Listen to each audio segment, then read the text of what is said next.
U.S. Bank Cougar Coaches Show on the Washington State Sports Network from Learfield. U.S. Bank. Life keeps moving. We're here for every step. U.S. Bank. Member FDIC. Tonight's show is also brought to you by Zeppos, the home for the Cougar Coaches Show, where the Palouse comes to play and eat. Now, live from Zeppos, alongside Cougar head coach Jake Dickert, here's the voice of the Cougs, Matt Chazanow. It is that time of the week, and it is great to be with you. We've got a great crowd here at Zeppos, and we're talking ball here with Coach Dickert, as always, here at Zeppos. Let's get Coach fired up here, Joe. There we go. I mean, just how fast do these weeks keep clicking by? I mean, before you blink, it's back to Thursday night. We got a great crowd here at Zeppos, and we're ready to go talking about a new opponent. I was just saying that. I don't know what about this year. Maybe it's because it's been largely, smooth sailing for the most part, right? We're 6 games in. This is game 7. Yeah. I think this is the fastest year I've been a part of. I mean, we are just humming through games. We got a bye week coming up and then a Thursday game, Utah. Before you know it, we're back third of this season. Yeah, and I was just talking about that with my wife kind of last night. Just amazing to get to this midway point and just feels how fast all these are clicking away. I mean, like I said, I look up at that Apple Cup clock when I come in, and it's just 42 days left to coach this team, and we got to keep earning it. And how fast it's going, it's just a joy to coach these guys. Refresh me on the Apple Cup clock that you're looking at. Yeah, I mean, when we come into the office on the 5th floor, it's right there each and every day, and then there's one down in the locker room, so we keep an eye on it.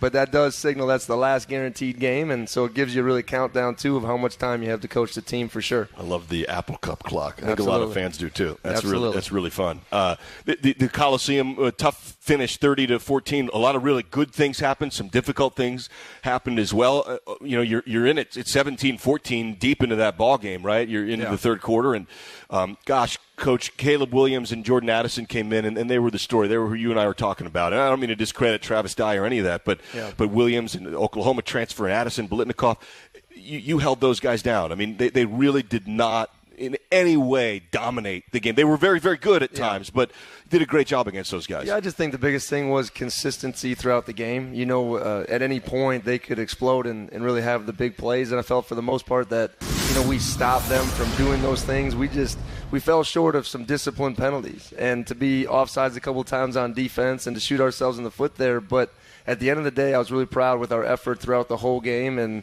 trust me, it was one of those games where probably the score doesn't, probably dictate, all the action in the game. And it was a very physical game, I think, on both sides. And, I give credit to USC for kind of maybe forcing us to be a little bit out of character. But at the end of the day, I meant what I said after the game. Our guys left it all on the field, right? They're really proud of that. But we also, our best game's still out there, Matt. And, we're excited about chasing that. Help me out on the and I don't mean to ask this question in any kind of cynical broadcaster. I'm trying to side door an answer. I'm being genuine in the question. When guys are lining up, and this happened with Cal and Notre Dame, there was a bad call. Guy wasn't lined up, and but when guys are lining up, what's the individual's responsibility? Who's relying on whom, or is it all just the ball in the neutral zone? What are you looking at, and you're on the DN there, and you get lined up incorrectly? What was the mistake that was made? Well, I just think the biggest thing is sometimes, and I was even talking to RJ about it, there's a space, the tackle to your depth of where you're at. But yes, your hand needs to be behind the ball. Your head needs to be behind your hand. And that was just something, the littlest detail there. I just feel like we just missed on that. And, even as coaches, we got to be better of identifying that and maybe get an opportunity to take a timeout. But at the end of the day, just those little things that don't allow you to really overcome and win a big football game on the road. It was an odd game in the way that some of the ball game was managed, frankly, and I'm not even correctly by the official. It just was herky-jerky, right? It wasn't. Yeah. I'm not saying it's just on the refs. Just in general, sometimes there was tempo and it got stopped. Yeah. Sometimes it just was kind of an odd. Didn't have a ton of rhythm. Didn't have a ton of fluidity to it. Yeah, there was a bunch of reviews on a bunch of different things. The chains moved twice when they weren't supposed to. We didn't have a ball on 3rd and short when we were going tempo at sometimes, but. I give credit to USC. I think they were well prepared, and they were a physical football team. But, our guys responded, and we did have a lot of good. And I think that's where every time Monday we start there. And I thought the running game, I thought Jalen Jenkins really doing a lot of big things as a freshman, and he was Freshman Player of the Week this week in the league. Defensively, some, really red zone stands again. We've just been a little bit void of those takeaways and create momentum and some things that you need to win big games, but we also didn't turn the ball over, which was our first time this year. So there's a lot of positive things to build on, and we're excited about doing that this week at Oregon State. I want to talk Jalen Jenkins a lot. Yeah. He was electric. I have a soapbox I'm going to step on about the chain. I'm glad you're excited about this. Tell me if I'm wrong on this, all right? The chain, it broke at one point in the game, I think. That I don't know. You might know information. I thought I saw it. That was one of the issues at one point. I could be wrong. Okay. But help me out. Tell me you can't just put a laser pointer at one of the yard lines and see if it's hitting the ball. Tell me that's not a good idea. I think it's a great idea. Thank you. I know you're you just shared it with the world. There's a lot of people listening. And they're going to take your idea. Well, they might have stolen our idea. Right? This is for the people. It's Coach Dickert's idea of how. But I feel like that's it. I feel like at some point I believe we're going to get there. Just do the thing and there we go. All right, everybody's welcome. Let's measure boom, first down. Yeah, there you go. Here's the yard line, 10 yards. Okay, great. That's good. We're settled there. Hey, Jalen Jenkins. Yeah. 184 total yards, right? Nakia banged up, and he had a really good block on a special teams play. Really incredible. Unfortunate play. We want Nakia to be well ASAP and hope that he is. Jalen was fantastic and showed plus speed against a team in the league that's notorious for being fast. And he was the fastest guy on the field. And I think that was the biggest thing when we recruited him. When Coach Morris first got here and we knew we needed to upgrade the running back position, the first thought was speed. And that's exactly what Jalen brings. And even though it's 5'6.5", I mean, people can't see him and he is fast. And I think people don't give him enough credit for setting up those runs. And I thought they were a little light in the box, but he manipulated the defender, broke it out the back door, and then everyone got to see, that world-class speed on display. And I think the evolution of Jalen now will be all of a sudden making those guys miss in space, and those are potentially a 90-yard touchdown or a 70-yard touchdown run. But then to make that big play down the field through contact and that pass catch just shows where his game is evolving at. And, I was excited for his success. He had his mom there. It was just important. He had a big smile on his face, but then it's like, hey, we got to realize we still got a long way to go, and I think he's excited for his growth. He's just a freshman, a true freshman. He's fourth in the pack in yards per carry at 6.9. I mean, nearly 7 yards. Is that what it is? Yeah, 6.9, nearly 7. He's got the touchdown, 257 rushing. He had that big pass play that forced a PI, caught it anyway. Yeah, and that's no injuries and good timing, but now we bought enough time where he's ready to go. Yeah. This is Game 7. He's ready for a bigger load, and I think he's excited about the growth of his game and obviously using him in a lot of different ways to get him the ball. You had coverage from Shaw Smith-Wade and Derek Langford against a pass attack that is regarded as one of the most efficient, and the Lincoln Riley air raid version, Caleb Williams is putting up a lot of yards. Shaw Smith-Wade and Derek Langford were bottling up some of the league's premier receivers. Yeah, I thought they did an amazing job, and I think even since that Oregon game, just our secondary in general has been more on the same page, and I thought Shaw has been what Shaw has been doing really all season. Just a number one corner in this league. I believe through the first half, probably an all-conference performer, however you look at that. But to neutralize the vertical pass game was really huge in that game. And Derek Langford to come up with his length and do some of the things that he did, I thought was pretty special for both of those guys. Playing against, obviously, really elite talent, but those guys have confidence in their abilities too. And it was fun to go watch them go and play. And as we went throughout the game, we were talking on the headset, let's challenge them more. Let's play a little bit more man coverage. Let's attack in that way and see what we could give because, I thought those guys were holding up really, really well. That's the feel part of coaching as opposed to the data analytics part, right? Absolutely. Absolutely. And I think you go in with a plan. I think you got to make sure you have your change-ups and your second punch as the game keeps going, and that's why you have halftime and halftime adjustments. So we went in there feeling very comfortable with putting those guys in those situations, and I thought they executed it very well. Speaking of halftime adjustments, we're looking to see where this ranks nationally and what it is. It's kind of a specific stat, but Washington State has allowed 13 third-quarter points all year. Really? In 6 games. So out of halftime, your halftime adjustments are working. Yeah. And I thought we came out the gate and kind of did defensively again what we wanted to do. We got 2 3-and-outs there. We just weren't able to keep the chains moving to effectively go down there and score points on those type of series. And, but I think coming out of halftime, there's a lot of people talk about starting fast, and we do, and they talk about finishing. But that middle 8, that last 4 minutes of the first half and that first 4 minutes of the second half is the key, and that's a big Bill Belichick thing. Is that right? To win that middle 8, and if you can finish with the ball and hopefully have the ball to start, There's a lot of momentum that can be gained from that. And even if our defense goes out there first out of the half, they've been doing a good job of shutting people down. Yeah, I mean, you held Caleb Williams, middle eight. I don't have those specific stats, but in the full game, you held him 15 to 29 for 188. I mean, he was throwing up 300-plus yards. And I think, just what we talked about last Thursday, if we could keep him in the pocket and be a passer, I think we had a real shot, and we did it for the most part, but he's dangerous when he gets out, and he had a bunch of runs and some creative plays and created some scramble plays. But for the most part, we felt pretty good about how we bottled up a really good player. We'll talk to Dion Henley in person. He's our guest tonight. He had 11 tackles. That was a game high against the Trojans. He continues to play these really productive ball games. He just keeps getting better and better. And Dion, his mindset, going back home, a lot of family there. I mean, it was a great experience for him, and I thought he handled it really well, and he played within himself. And I just keep seeing the maturity of him as a football player. And if everyone could just see what I get to see with the work behind the scenes, I mean, it's just so impressive. And obviously he's created a lot of value for himself, and I think that was our whole recruiting pitch when he got here. Well, that's worked out really well. It's worked out. Yeah, I'd say so. I'm excited to talk to him, get him on the show.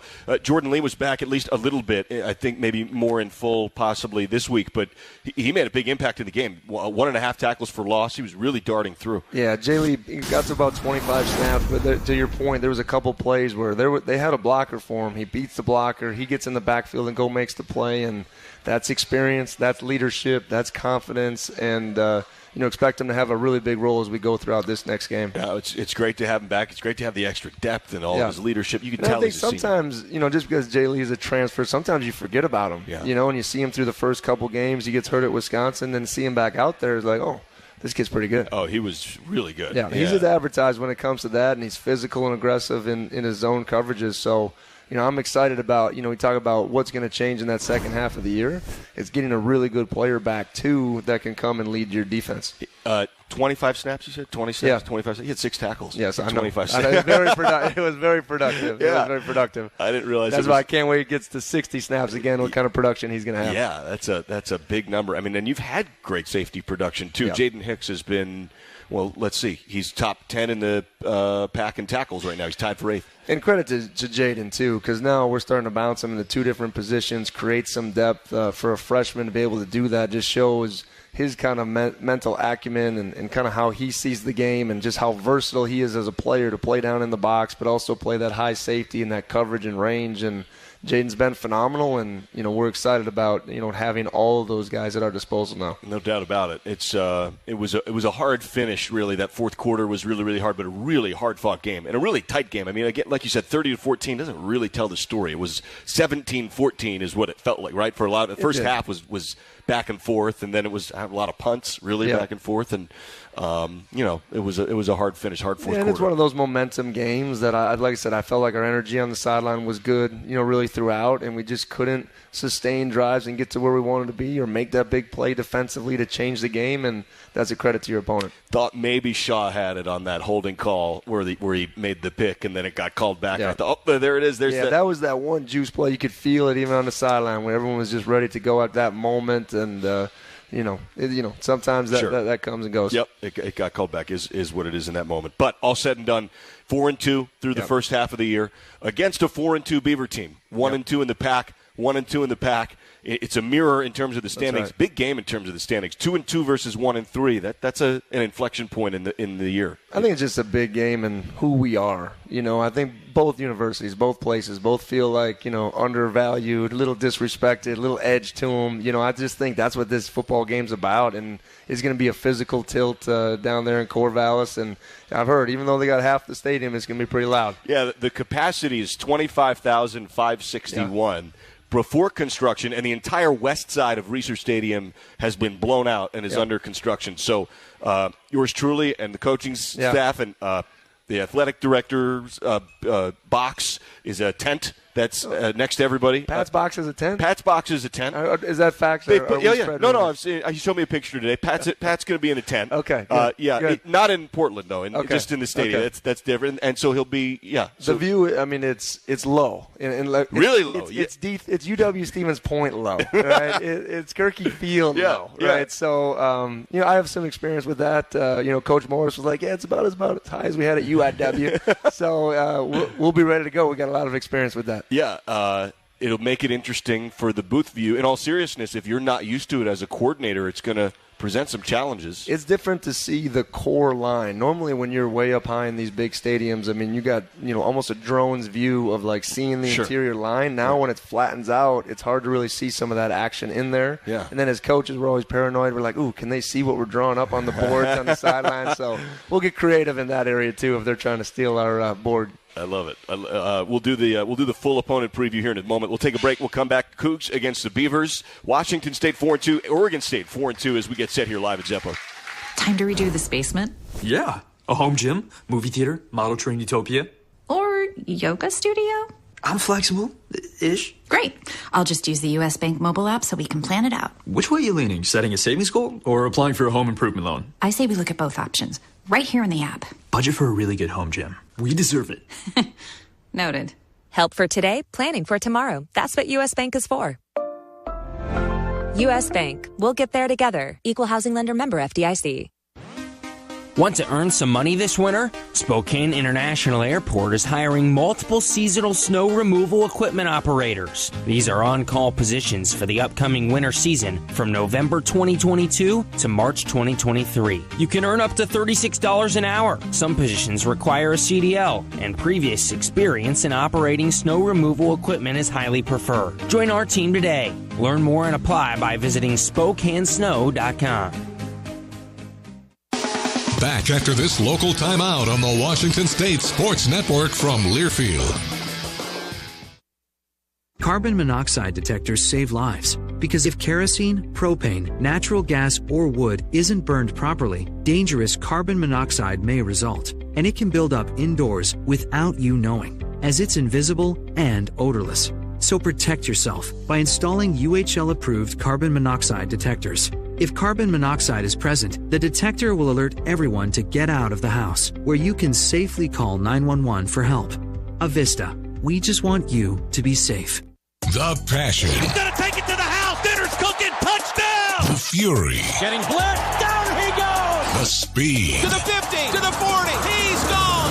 Best in college football. Toward the end zone. Got it for 6 points. You can unhitch the wagon. Put the ponies in the barn. Back in the end zone. 30. 20. This is the College Football Blitz. Listen all season long on College Sports Now on the Varsity Network.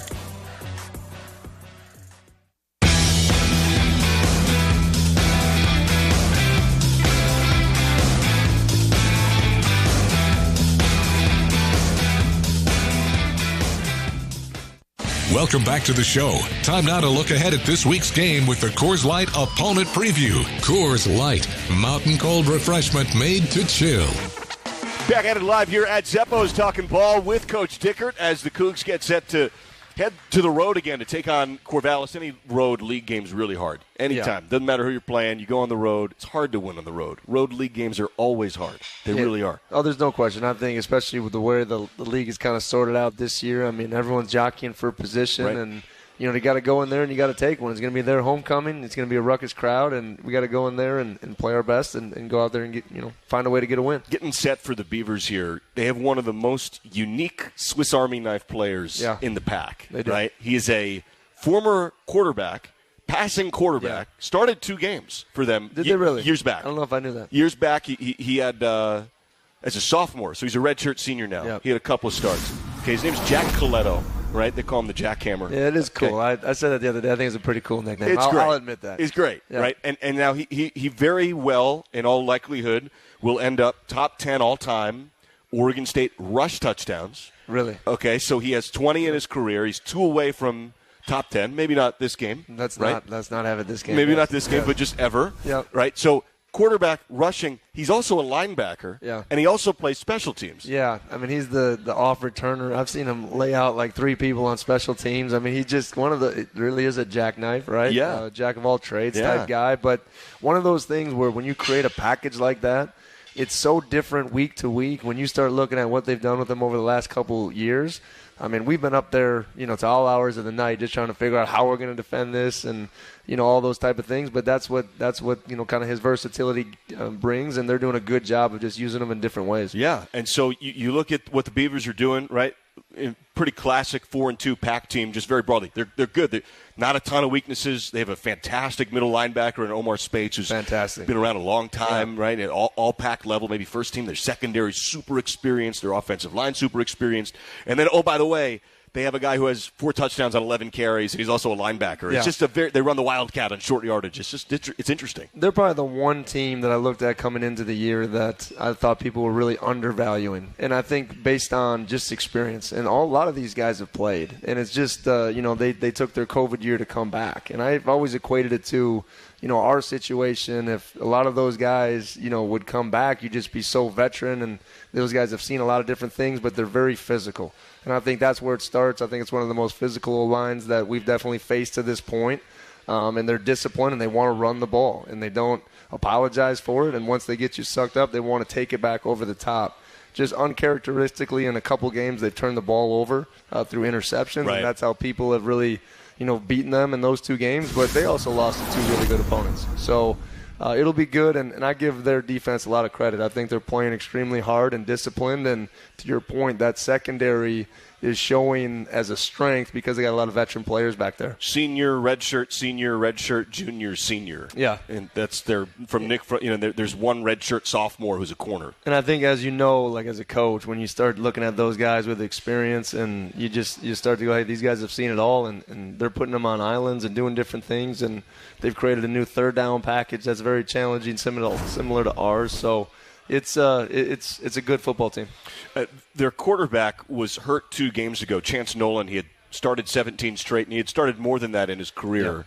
Yeah. He was out with a concussion. He may or may not be back. Ben Goldbranson came in Utah, struggled a little bit against the Utes, but at Stanford he did well. 20 of 28, 250 yards, 2 touchdowns, no picks. They're not announcing who's going to start, I'm told, until maybe warm-ups. We'll see. Yeah, and I think it's one of those things. It's a sign of a good team when you go on the road in the pack and you win with your backup quarterback. Yeah. Now, however it happened, and it was a wild finish last week. Oh, yeah. It reminded me a little bit of the Vikings-Saints finish, where the safety just kind of whiffs and the guy catches the ball and didn't anticipate it, and he kept running down the sideline a few years ago. Yeah. So they did a good job of just really winning that fourth quarter, but that's what good teams do. You find a way to win, even with your backup quarterback in there, and he's proven – as you go and you get more experience, I mean, he's proven himself to be a pretty good player as well. So if anybody missed it, Oregon State last week won 28-27 at Stanford.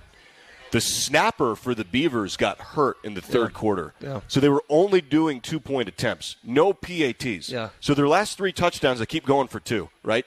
So they're down, right? And Treshawn Harrison catches a 56-yard touchdown. 13 seconds left. With 13 seconds left to win the game at Stanford. No, it was a wild situation. It was an interesting way to finish the game. Oregon State did a onside kick from the 50-yard line, a drop kick. Is that right? Yeah. The bounce and then the... Yeah. So they just kicked it forward, and they didn't get that one, and then they had to go for 2 points. So it was one of those interesting situations that it kind of happened, and that's really funny. We've talked about analytics a lot. Yeah. The new age analytics say go for 2 when you're down 8. So, right. Most people say just kick the extra point, you're down 7. Right. So that's what they did. And it really kind of almost came back to bite them because they didn't get the last 2-point conversion to tie the game. So interesting. It was wild, but to finish that way, it's a tough physical team. Peel back. I didn't see that one special teams play. Peel me back on the drop kickoff. Well, that's so. When you get a penalty, a personal foul, they could kick off at the 50.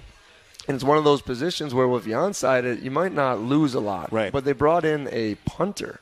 So they already threw off the opposing kickoff return by bringing a punter in thinking he's going to punt the ball.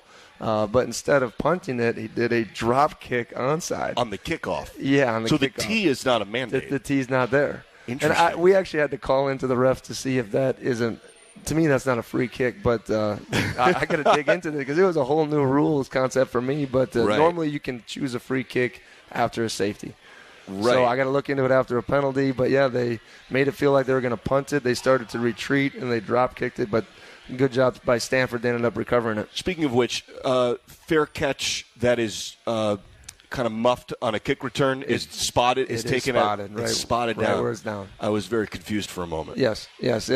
Originally, I thought it was an inadvertent whistle, but it is. As soon as the play's dead, So we didn't execute in that moment and hurt us field position, but we got out of it with Jalen's big run. The spirit of that being, if you call a fair catch, they want the play to die. They do. They put that rule in to take the hits off of the fair catch. When they moved the yard line up, people started skying the ball. Right. And just trying to say, hey, you can't make it to the 25. Right. So they said, hey, we'll put the fair catch in there to help that. So they wanted to shut it down. Just more of a player's safety issue than anything. Kind of makes sense. Frustrating to have it happen, but we got to execute in that moment. Right, yes. right. For context, that happened to the Cougs in the Coliseum. That's why I bring it up. There was a fair catch that was dropped for a moment, and I'm not going to put you on the spot here. So you say that to me each week. I know. I don't. Well, if it's a referee thing, I know you can get. I'm not going to get fined. Sure. You might get fined. Yeah. The Grant Stevens targeting, the spirit behind it, and he is suspended for the first half of this game. Yep. The spirit of it is they're trying to eliminate blindside blocks against guys who are defenseless. Well, I think from a defensive standpoint, you used to see in the days of a receiver running down the sideline and a wide receiver peeling back and just cracking back on a defender who was chasing the wide receiver. Right. So they put that rule in that, if defensive guys can't go high on offensive players, it's got to be both ways. So that was really the spirit of the rule in the box, in the core, a guy diving after the quarterback. I think everyone will have their opinion on that. But I don't know how many targeting calls have been called on an offensive lineman around the country. I was surprised that that's one thing. That's for sure. So, it's one of those things that's looked at, and it's the rule, and we'll keep moving forward and, excited about Falili and getting in there and a couple of our other guys getting an opportunity. Yeah, Falili's done a ton of work on his frame. He's put on a lot of weight. Yeah. He's worked really hard in practice. Looks the part. There's no doubt about that. Yeah. What is he, 6'5", 295 on paper? Might be a little bigger than that. And he'll be ready. I think he's only a freshman. I think his athletic ability over time, he's going to be a name that Cougs are going to remember this as his first start of many throughout his career. Well, Cougs love Pago Pago. Yeah. Cougs know Pago Pago and love Pago Pago. Yeah. And so Falili Famoy is the next from Pago Pago. Yeah. Head to Chipman & Taylor's website for your chance to enter to win Coug football season tickets and Coug swag for next season. Chipman & Taylor Chevrolet is located on Bishop Boulevard in Pullman, your hometown Chevy dealer where everybody gets a great deal. We've got questions, write-ins, and Twitter next. Then we've got Dion Henley here live in person at Zeppo's. We're going to talk to Dion in just a moment. We'll do questions next. We're talking to Coach Dickert here at Zeppo's. Saturdays are made for football. And when the game is on, we're finally off.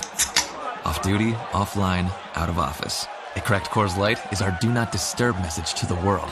On game day, we don't think about the 9 to 5, but worry about the 4th and 1. So this Saturday, grab a Coors Light, press play on some pigskin, and pause on everything else. Coors Light, mountain cold refreshments, made to chill. Proud partner of Cougar Athletics. 2021 Coors Brewing Company, Golden, Colorado. Celebrate responsibly. You already know that free Camus Rewards let you earn and redeem points everywhere at Northern Quest. But did you know that everywhere includes the all-new East Pan Asian cuisine and Neon Pizza? Plus, you'll enjoy our new weekday happy hour from 3 to 6 p.m. You'll even save 10 cents a gallon at our Kalispell Chevrons. And new Camus Rewards members can win up to $2,022 in reward play instantly. Only at Northern Quest. Yes, the best. Cougar football. Rolling right for the ball, going to throw the long ball down the middle, man open. Watch the end zone, leaping grab, touchdown, and the Palouse is going to pop. Cougar football from Learfield. Cougar football lives here. He is crushed by Henley, loss of one of the play. Leaping grab, touchdown, Renard Bell into the top 10 in Washington State history. WSU has one final game before the bye with a Saturday trip to Oregon State. Francisco Maligoa takes the lid off this place. Kickoff is at 6. Nearly 100 yards. It's all on your home for Cougar football. The Washington State Sports Network from Learfield. Hey, Coug fans! Can't decide what to do with your late-night weekends? Why not Cosmic Bowling? Every Friday and Saturday night from 9 p.m. to 2 a.m. is Cosmic Bowling at Zeppo's. At a price designed with everyone in mind, we are your destination for music, disco lights, and of course, bowling. Can't join us on the weekends? Zeppo's is the place to be for all ages every day of the week. With bowling, food, and drink specials, we offer prices that won't break the budget. You can even reserve your lane in advance with online reservations at Zeppos.com. When looking for fun in Pullman, look no further than Zeppo's.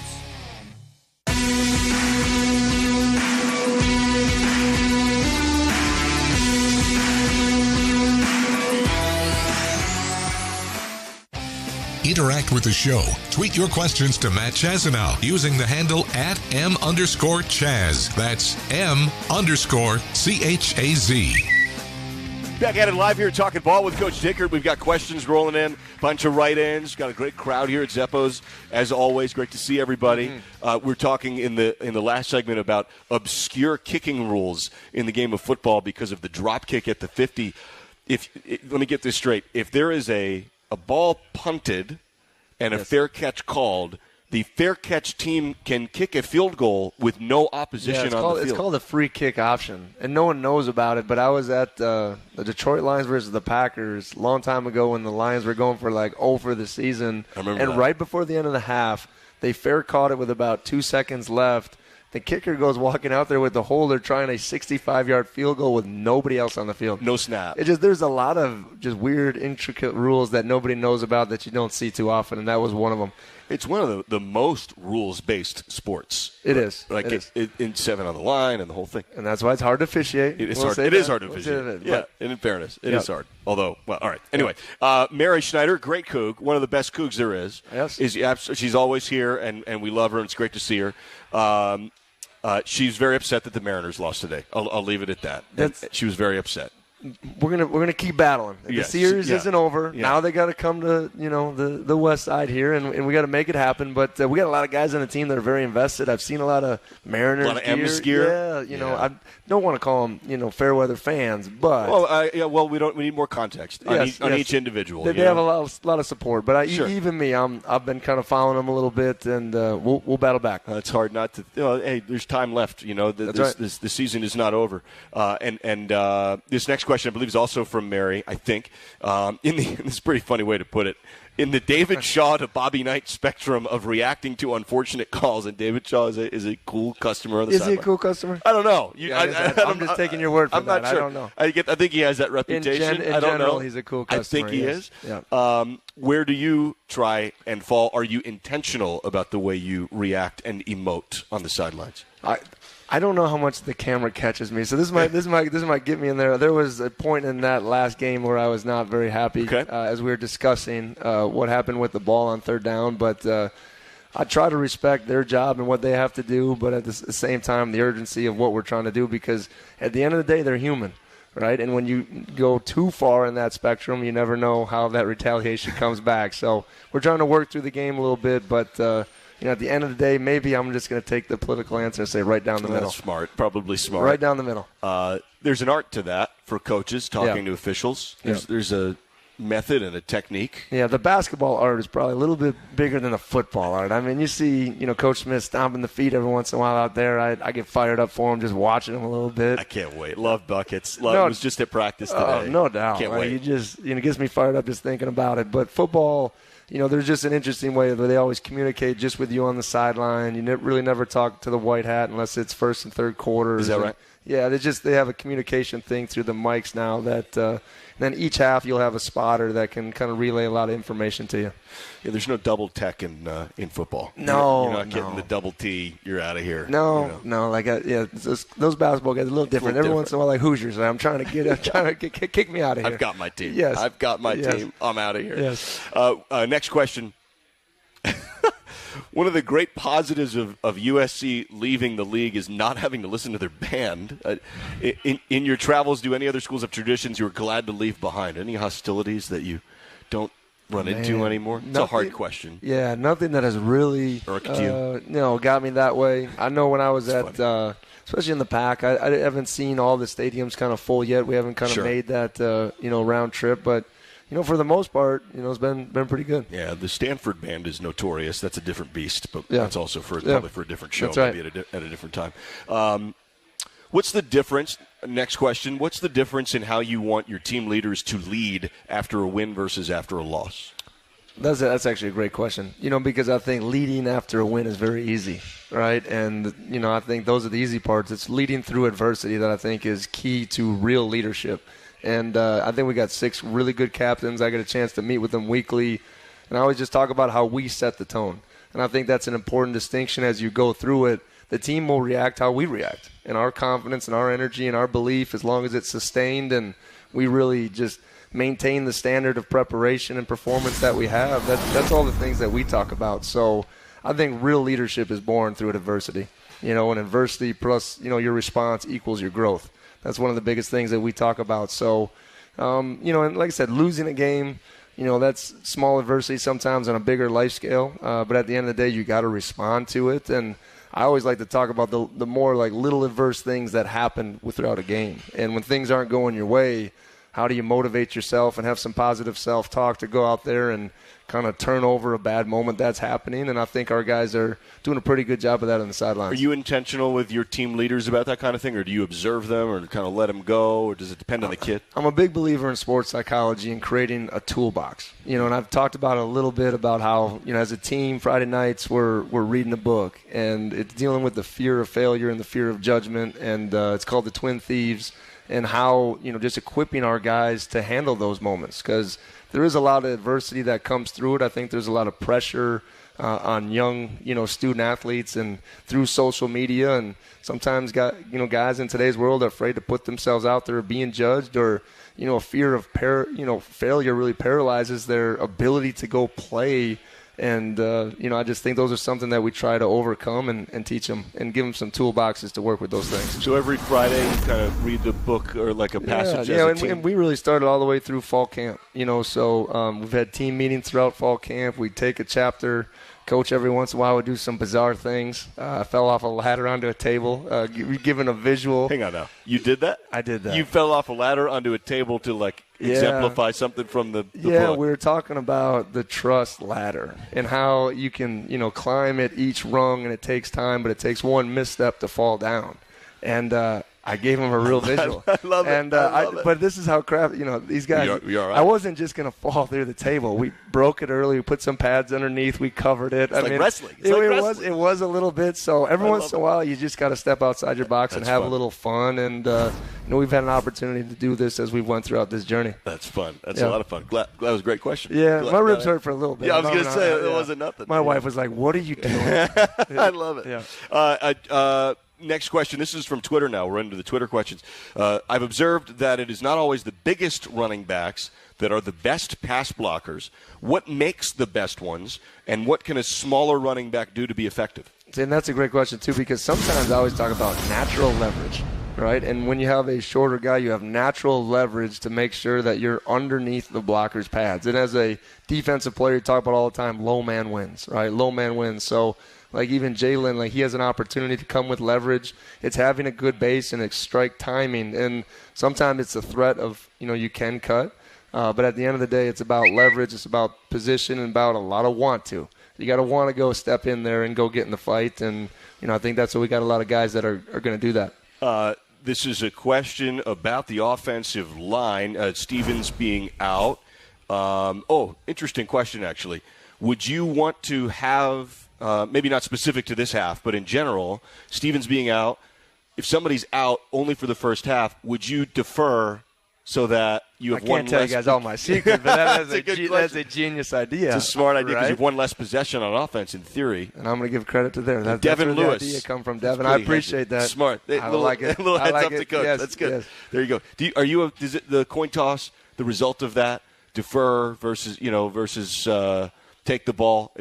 How much do you read into that? So I'm normally a defer guy. Okay. Because we talked about winning those middle eights. Yep. And if you can finish with the ball and then get the ball, you can put up 14 points without the opponent ever touching the ball. Yeah. Right? So there's some unique strategies to that we talk about, and that's why I like deferring. But there's certain situations, too, that we'll go, hey, we're going to take the ball this week, and we're going to try to own the possessions. Yeah, interesting. Next question comes about the backup QB race. How's that gone? John Mateer, Xavier Ward, anybody else in that mix? How have they played? How are they doing? Is there an update there if the need be? Yeah, right now we would 100% go with John Mateer. I think he's earned those reps, and just his maturation as a true freshman. Every week he's getting better, and I think Coug fans are going to know that name. He's very confident in his ability. He's got a quick trigger, and has the ability to run a little bit more. So those are the things. If John gets in the game, we're going to try to be versatile with him and do a lot of things. But hopefully we get a chance to really get a positive outcome to get John out there and get his feet wet with some experience. But he's done an amazing job, and then X and Emmett. would be third and fourth kind of coming after those guys. But we're really excited with John's growth and, what he's shown really through practices, and he's always going to be ready for his opportunity in the game. He's got a big arm, 6'1", 205. Kind of looks bigger than strong, a true freshman. Like strong. Not that I'm comparing him to Caleb Williams, but when you look at Caleb Williams, you see strong and strength, and that's what John is. He's a power thrower, and he's a very good athlete. He was a all-conference baseball player coming out. Okay. So he has that arm, and he's going to be a good one. Yeah, he can really spin it. His practice well. We've got a couple more questions, and then we'll get Dion up here with a headset. I don't want to take too much time. Jenkins is a stud in the making, but how should we feel about Ben Juvenski-Schlenbaker getting more reps, or Cannon Katzer? And I'll add to this, Dylan Payne has practiced really well at times. How's the kind of rest of the running back? Well, I think there's a realization that Jalen can't play the whole game. Sure. And we wouldn't want to put all that on him. And each one of those guys you just mentioned, Juvenski, Payne, and Katz, they're going to have their little role in this game, and they're going to execute well in that role. And we have 100% confidence in those guys. And, Katz showed what he can do, I believe, at the end of the Colorado State. That he's a crafty runner and can make people miss. And, Payne might be a little bit more of the short yardage, third down protection guy. And Javinsky will be ready when his number's called. So I just think as a group, each of them has their own little role, and they're ready to execute that for the best of the team. All right, now we're out of time here on the question segment. Apologies to any we didn't get to, but we got Dion Henley coming up. Oh, there's the star of the show right there. Can't wait to get him on headset. That's next year live at Zeppos. We'll talk to the linebacker. This Cougar football tailgating moment is brought to you by Canoe Ridge Vineyards, proud partner of Washington State University Athletics. For this week's football matchup against Oregon State, smart Cougar tailgaters know to pair award-winning Canoe Ridge wines with a crowd-pleasing pregame meal. Your mealtime roster will score big points with Canoe Ridge wines backing it up. Canoe Ridge Vineyards, representing the best of award-winning Washington wines with more than 85 critical scores of 90-plus points. Visit them at their Walla Walla tasting room or at canoeridgevineyard.com. Go Cougs! Running a business is a lot of work. Luckily, I've got a great partner. Oh, I think you... I meant U.S. Bank. I knew that. U.S. Bank Business Essentials is a huge help to us. Totally. Their comprehensive point-of-sale system does it all. Tracks inventory, manages schedules, customizes orders. Plus all the regular banking stuff. If only it could make coffee. Nah, that's your job. From point of sale to quick loans, we have many ways to make your business boom. That's what U.S. Bank is for.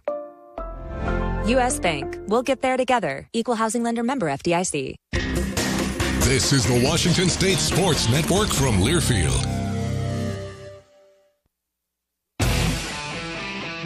Another season of women's and men's college sports is underway. Follow your alma mater or favorite team in their pursuit of the prestigious Learfield Directors Cup at L Directors Cup on Twitter and online at thedirectorscup.com. Trophies will be awarded in June 2023 to the winning institutions in all competitive divisions. Learfield Directors Cup, the crowning achievement in college athletics. Want to earn some money this winter? Spokane International Airport is hiring multiple seasonal snow removal equipment operators. These are on-call positions for the upcoming winter season from November 2022 to March 2023. You can earn up to $36 an hour. Some positions require a CDL, and previous experience in operating snow removal equipment is highly preferred. Join our team today. Learn more and apply by visiting SpokaneSnow.com.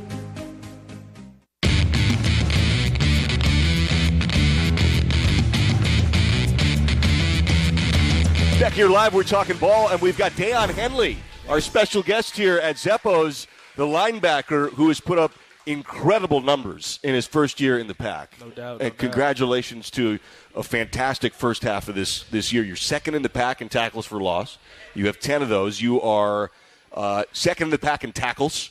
You have 55 stops. You're tied for fourth in the pack in sacks. You have 4 sacks. Ooh. It must feel pretty good to hear some of those numbers. I mean, it definitely feels good because I can't keep up with them, while I'm trying to play and stay focused week to week. Sure. Make sure I'm doing my job out there because, the big thing about it is it's not me alone out there. I'm out there with 10 other guys on that field, and, including the offense, it's another 11 over there, but I'm not alone.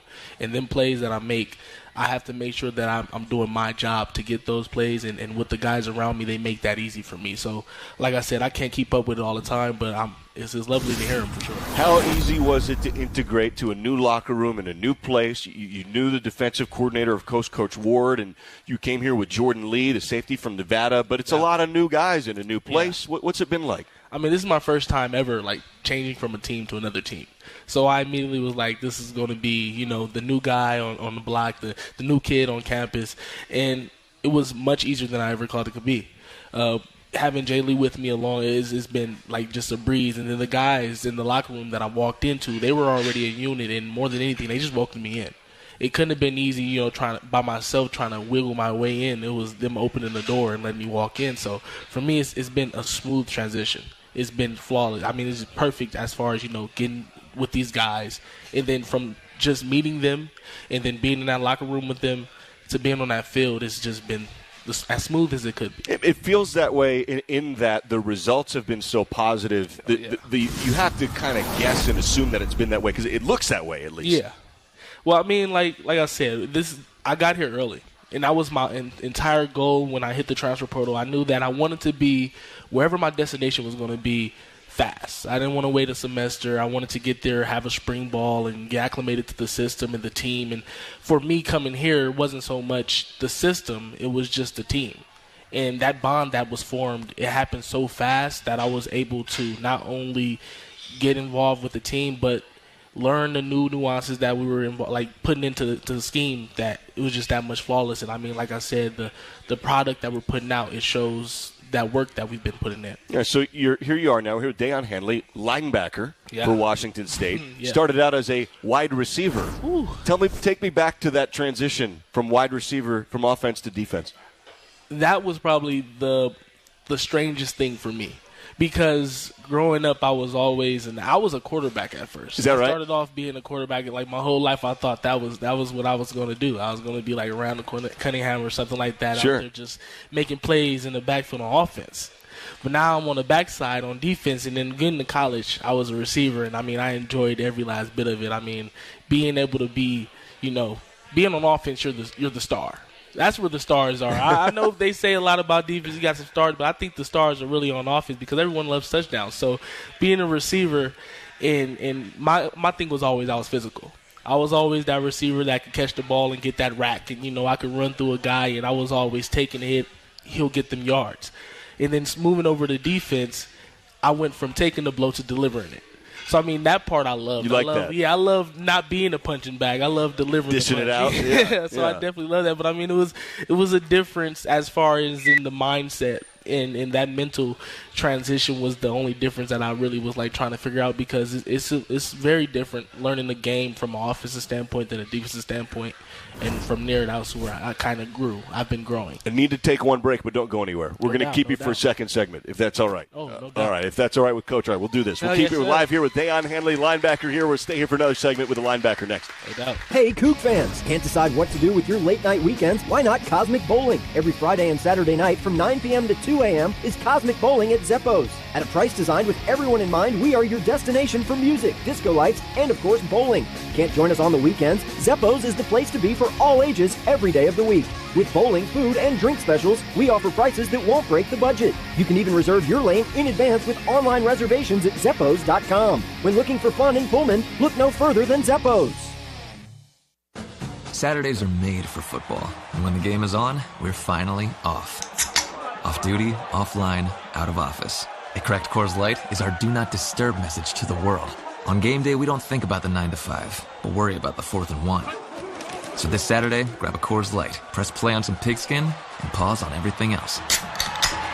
Coors Light, mountain cold refreshment, made to chill. Proud partner of Cougar Athletics. 2021 Coors Brewing Company, Golden, Colorado. Celebrate responsibly.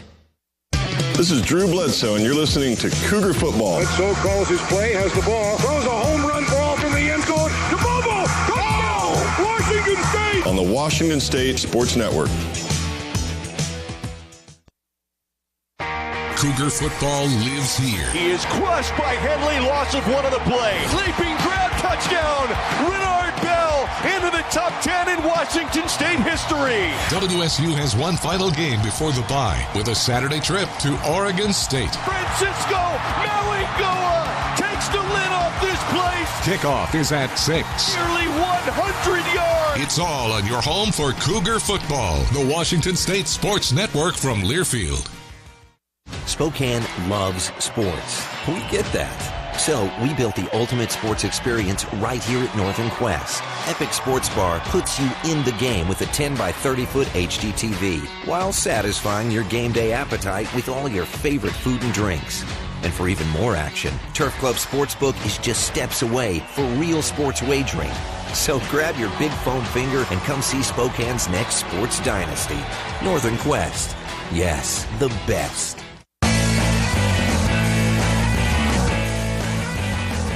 Back here live at Zeppo's, we're talking ball with Dion Henley, one of the top linebackers in America right now, one of the top tacklers in the Pac-12 for sure. Earn your bragging rights at Northern Quest with more slot machines, table games, restaurants, lounges, and luxury hotel rooms than anyone else in the region. Northern Quest, yes, the best.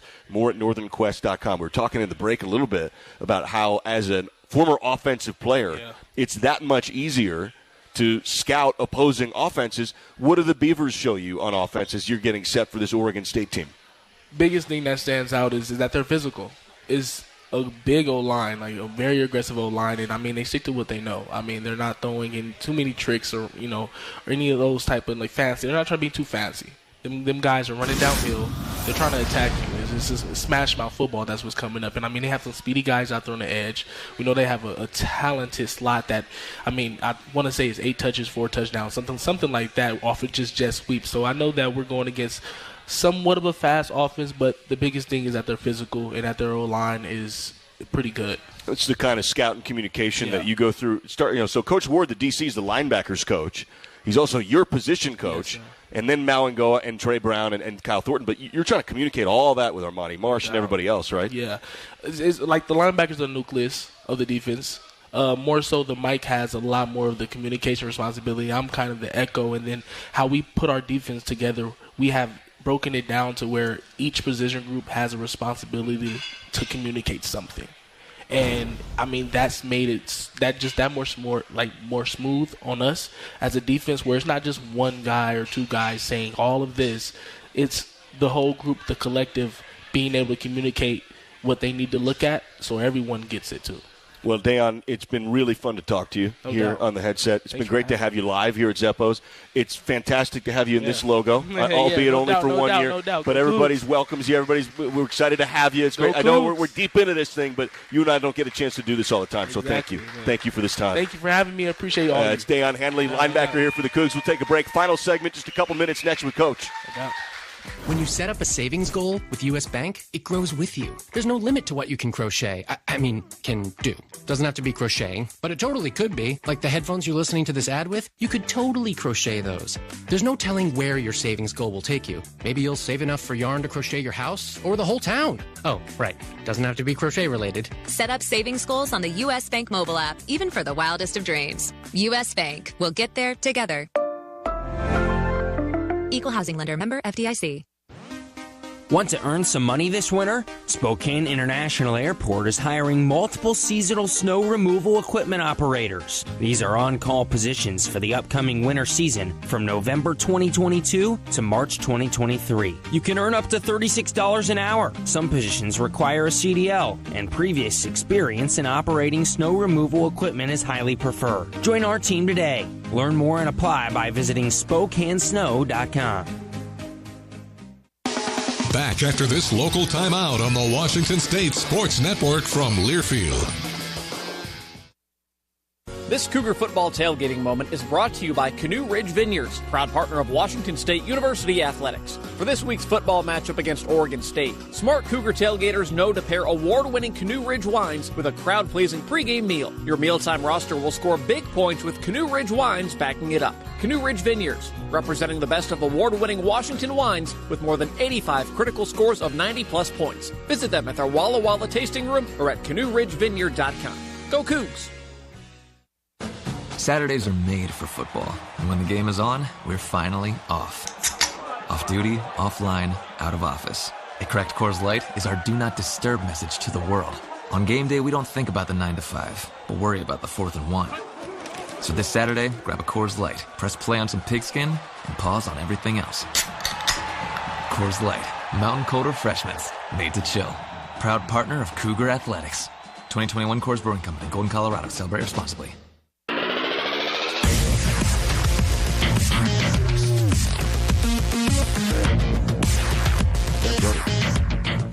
Back here live at Zeppo's. Got a couple minutes. Final segment with Coach as the Cougs get set to take on the Beavers. Coach, what a pleasure talking to Dion Henley, who's been one of the most productive players, but also he's a great guy. He's great to talk to. Oh, he's great. He's fun. His energy just on the practice field and just around the building. And trust me, he is in the building a lot. Is he? He loves football. He watches a lot of tape, but he just lifts your spirits. He's one of those guys that just a pleasure to be around each and every day, and he comes to practice, but he has fun playing football. Plays with joy. Oh, you have to. And to play that aggressively, I mean, he loves the game. And his story is incredible, and his journey is incredible, and he's still getting better. I mean, and that's the fun part for us as coaches. I love the converted wide receiver into top tackler story. Yeah, I mean, it's not a usual one, I will say. But I've coached a lot of guys that have played a different position, and all of a sudden linebacker ends up being their future, and they make a lot of money doing it. We don't have a ton of time. We often break down a position group. Okay. Right? We haven't done that today, and we've got like 2 minutes. You'll hear the fight song momentarily. But these corners, Shaw Smith-Wade is actually ranked the third best corner in the pack. I think it's Clark Phillips, who's a pro, and then Mekhi Blackman, who we just saw, USC. But we got 60 seconds left. Shaw's been great this year. Yeah, I just think Shaw is just one of those guys that we talked about. Maturity off the field leads to discipline and making plays on the field, and that's what he's been doing. And I think, D. Lang is doing what we thought he could do. And, between Lampkin and Chris Jackson, and then a young Javen Robinson, I think is going to be good, and he's traveled to every game. So their consistency has gotten a lot better, and we're looking forward to them making some big plays. Huge thanks to Brenny, who's getting us on, the man behind the camera. Jerry Kylo gets us on the air. Zach Burhan's back in the U.S. Bank Network studios. Dion Henley coming on live. To you, Coach. Thank you for this time, as always. And everybody here at Zeppo's and everybody who contributes, we really, really do appreciate it. It's really fun. Thank you. Thank you. It's a great place to be. It's going to be a big one. Go Cougs.